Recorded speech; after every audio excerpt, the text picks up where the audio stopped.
Bonjour à tous, bonjour à toutes. J'ai décidé de commencer à faire quelques vidéos pour parler de comics, de musique, de choses comme ça qui m'intéressent, des sujets qui me parlent. Une envie qui correspond à un besoin de parler de ce que j'aime ou pas, et puis à des questions qui ont été posées il n'y a pas très longtemps, en particulier par Sullivan de iComics qui a posté une vidéo très intéressante sur le marché du comics en France.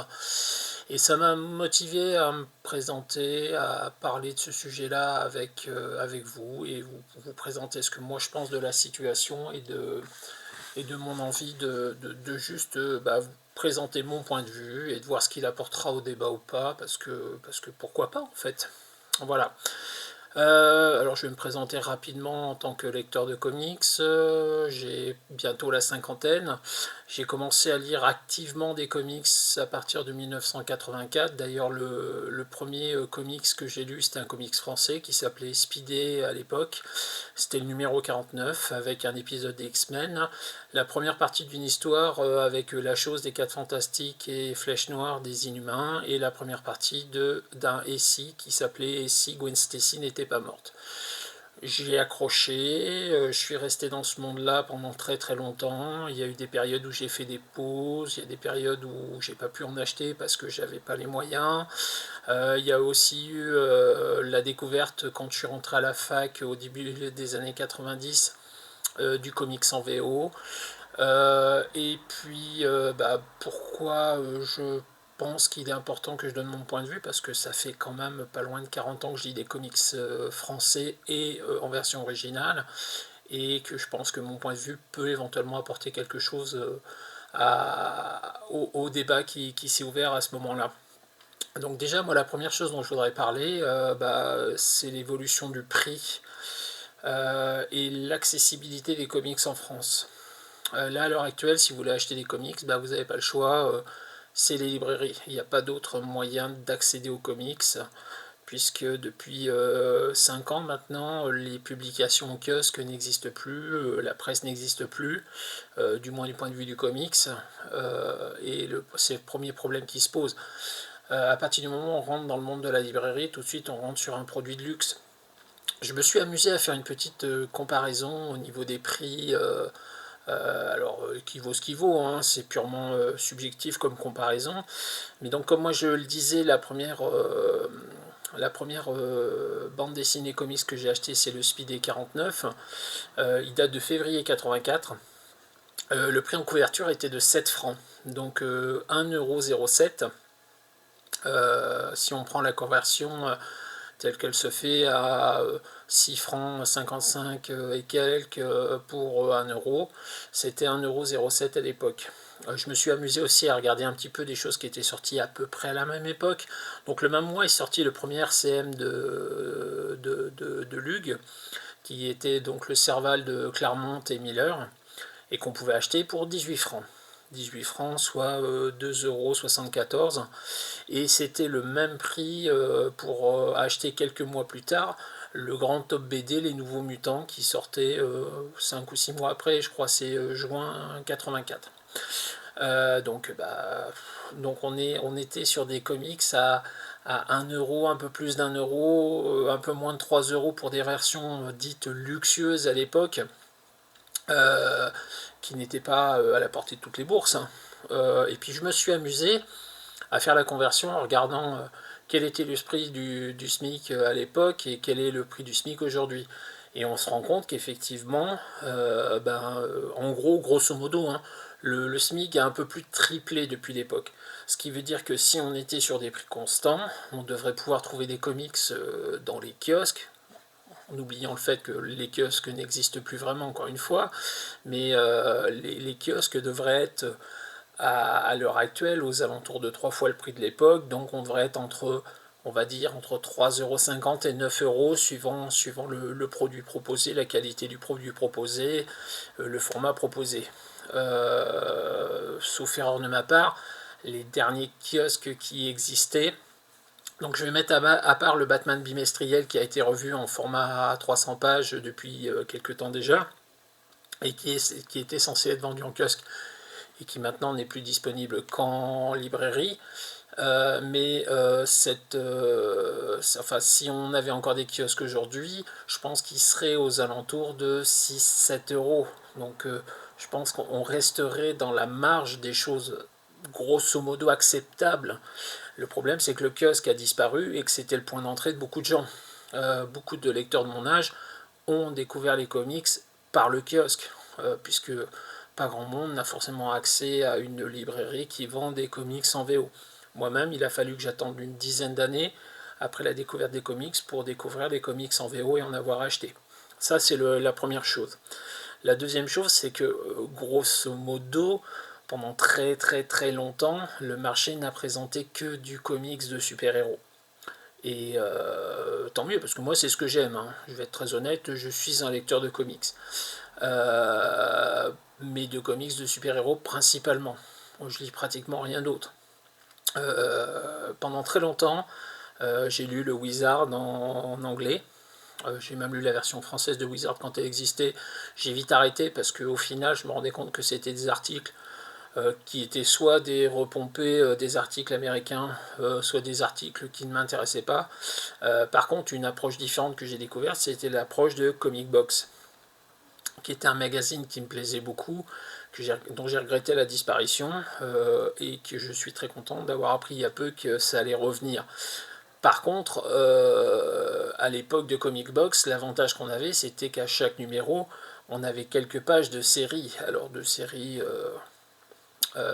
principales, hein, alors principales entre guillemets, hein, donc du Marvel, du DC, mais aussi quelques indépendants et pas forcément du super-héros.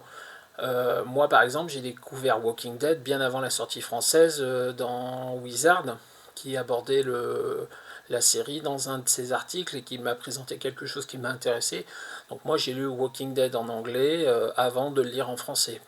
Donc voilà un petit peu l'état des lieux pour moi. Et puis qu'est-ce que je propose moi pour solutionner la situation? Faire des choses accessibles. Parce qu'on va être très clair, hein, un des rares trucs qu'on peut acheter en ce moment pour pas trop cher en manga, en comics, en comparaison du manga, c'est ce genre de choses. Alors cet album-là, je vous en parlerai spécifiquement dans une autre vidéo, puisque c'est le seul que j'ai acheté de la collection Spider-Man 60 ans, et je vous expliquerai pourquoi je l'ai acheté, et puis on en parlera un petit peu de ces collections à petit prix. Mais c'est une collection à petit prix, donc ce qui veut dire que ce sont censés être des points d'entrée. Je ne suis pas convaincu que la saga du Rédempteur, c'est un point d'entrée pour rentrer dans Spider-Man.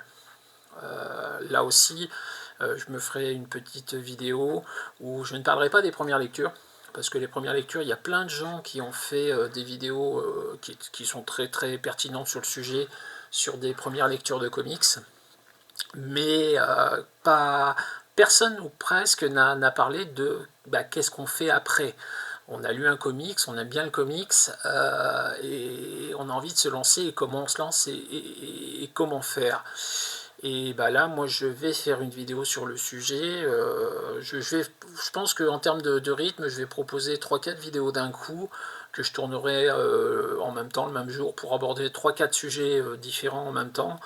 Et puis chacun regardera la vidéo qu'il veut ou les vidéos qu'il veut, en espérant que ce soit pertinent pour chacun. Donc cette BD-là, cet album-là, on en parlera dans une des vidéos à suivre. Par contre, elle est à 7 €, 6,99 €. On est dans la tranche des prix dont je parlais tout à l'heure. Maintenant, la grosse majorité de ce qu'on trouve en librairie, les prix d'entrée, c'est 14-15 €. On est sur des albums, alors je parle des albums réguliers, hein, je mets à part tout ce qui est Omnibus, Absolute, édition luxueuse, parce que là on est vraiment sur un produit vraiment haut de gamme, et donc avec un prix qui s'entend avec. Le Lock and Key par exemple, à 80 €, moi ça me choque pas, parce que c'est une intégrale. Et si on prend l'ensemble des albums qui sont repris dedans, si on a acheté les albums à l'unité, on retombe sur un prix à peu près équivalent. Donc c'est juste une édition luxueuse et complétiste d'une œuvre. Ça n'a rien de choquant en soi. Par contre, le fait que sur des séries dites régulières, sur des albums simples de 5-6 épisodes américains, on arrive à un prix de 15-20 euros, ça commence à faire cher au budget, quoi. À titre de comparaison, l'Omnibus Onslaught que j'ai acheté qui vaut 90 euros, bah, ça fait pas cher à la page, quoi, parce que le coût à la page est quand même relativement élevé pour beaucoup de comics. Et je suis pas sûr que ce soit comme ça qu'on va attirer des gens. Alors moi, encore une fois, je me positionnerai uniquement du point de vue du super-héros, puisque moi c'est ce qui me plaît, et j'entends tout à fait qu'il y a d'autres choses qui existent. Les rares trucs que j'ai essayé, il n'y a pas grand chose qui m'a plu. J'ai adoré This Savage Shores. Franchement, tout le monde en parlait sur YouTube comme d'un truc à lire. Je l'ai acheté, je l'ai lu. C'est pas oufissime, ça vaut pas un top du top, mais c'était une bonne lecture, c'était une lecture plaisante que d'ailleurs je vous recommande bien volontiers et qui m'a fait passer un bon moment. C'est pas un truc qui m'a bouleversé au point de dire ben, c'est ma lecture de chevet, quoi. On n'en est pas à ce stade-là malheureusement. Et peut-être que je suis pas le public pour cette série-là puisque je suis trop ancré sur les super-héros malheureusement. Après, moi je suis confronté à un problème. J'ai deux filles, j'ai une fille de 14 ans, j'ai une fille de 10 ans. Donc j'ai deux enfants qui sont en âge de découvrir les choses. Il y en a une qui est la grande qui est à fond manga. Les rares trucs que j'ai essayé de lui faire découvrir en comics, ça lui a pas plu. Bah, écoutez, les goûts de chacun, on va pas se battre, hein. Elle aime pas, elle aime pas. Elle a essayé, c'est ce que je lui demandais. Je lui ai fait découvrir des trucs quand même assez lisibles, sans trop de compréhension, comme par exemple bah, le gant de Thanos, la quête de Thanos, des choses comme ça, des histoires qui me plaisent beaucoup, mais qui restent faciles d'accès, on va dire. Et puis, elle n'a pas aimé. La deuxième est plus portée sur les super-héros, mais les super-héros des films et les super-héros des dessins animés. Et là aussi, c'est un problème. À titre de comparaison, on va basculer 30 secondes sur les mangas. Moi, j'ai lu 2 mangas dans ma vie de façon assidue. Bah, c'est Senseiya parce que les Chevaliers du Zodiaque, j'étais fan quand j'étais gamin. Et puis c'était Yu-Gi-Oh parce que le côté jeu de cartes me plaisait beaucoup. Et quand on lit les mangas et quand on regarde les dessins animés, on voit que les adaptations sont très cohérentes, très proches du matériau source qui se trouve être le manga. Moi, quand je regarde les dessins animés de Batman, quand je regarde les films de Marvel ou les films de DC, bah, j'ai rien d'équivalent en comics qui me viennent en tête, parce que soit effectivement les comics qu'on propose aux enfants, ça colle à peu près avec les dessins animés, mais ça n'a aucun plaisir de lecture pour quelqu'un de mon âge et de mon vécu. Alors je parle de vécu en termes de lecture comics, hein. Et puis c'est pas forcément comparable, quoi. Pareil, si je dois proposer quelque chose qui correspond au premier film Avenger, par exemple, à lire à mes filles, ça sera Ultimate. Alors déjà, est-ce que je peux me permettre de faire lire du Ultimate à une gamine de 10 ans et une gamine de 14? Là, c'est un débat éducatif, on va passer la question à l'as, mais bon, voilà quoi. Mais c'est surtout que pour représenter en comics ce qu'il y a dans un film Avenger, je dois leur faire lire une BD qui s'appelle Ultimate. Déjà, il y a un problème, c'est pas cohérent. C'est pas cohérent. Donc je pense que ouais, bah, ça manque d'accessibilité, ça manque d'attrait, ça manque de cohérence entre les différents médias comme on peut avoir au niveau du manga ou au niveau de plein d'autres choses comme ça. Ça manque de possibilités de permettre aux gens de rentrer dans le domaine. Donc j'ai pas de solution à proposer par rapport à ça, mais je pense que le problème il est là et c'est à ce niveau-là qu'il faut trouver une solution. Donc bah, si Sullivan, tu as l'occasion de voir ma vidéo, bah, merci d'avoir posé la question déjà, parce que moi en tant que lecteur de comics, bah, qu'on me pose des questions et qui me pousse à faire une vidéo pour répondre, bah, c'est pas souvent le cas. Et puis bah, j'espère que mon petit grain de sel aura apporté une aide pour vous permettre de résoudre, c'est un bien grand mot, hein, mais d'essayer de trouver une solution au problème qui se pose, à savoir que oui, ben, on est 4% et puis on n'est pas plus, quoi. 4% des ventes de bandes dessinées en France sont des comics, et puis tout le reste, et ben, c'est autre chose, et puis la part est faible, et puis elle risque de se réduire d'autant plus qu'il n'y a pas de moyen de faire des choses. Il y a des initiatives, je ne suis pas sûr qu'elles soient très intelligentes et très intéressantes. Je ne suis pas convaincu que ce genre de collection, par exemple, ce soit ça qui fasse venir des gens, parce que la collection en elle-même, l'idée est très bien, hein, et je critique pas l'idée de la collection. Par contre, en termes de contenu, le contenu n'y est pas, quoi. Il y a quoi sur 10 albums? Moi, je pense qu'il y en a peut-être, allez, on va dire 5 qui permettent effectivement aux gens de se plonger dans les comics sans avoir, de vécu antérieur. Et au-delà de ça, bah, les 5 autres, ouais, bah, ça va faire partie des deuxièmes, des troisièmes lectures, le sujet que j'aborderai dans une autre de mes vidéos. Donc là, dans cette fournée-là, donc il y a cette vidéo-là. Je vais essayer de faire une vidéo sur bah, l'album que je vous ai présenté, la saga du Rédempteur, et puis peut-être une sur les deuxièmes lectures. Voilà, et puis à l'occasion, bah, je referai une autre fournée de vidéos comme ça, et puis on parlera aussi peut-être de musique, peut-être aussi d'autres choses que de comics, on verra en fonction de mes envies et de mon temps. Voilà, bonne journée à tous, à bientôt.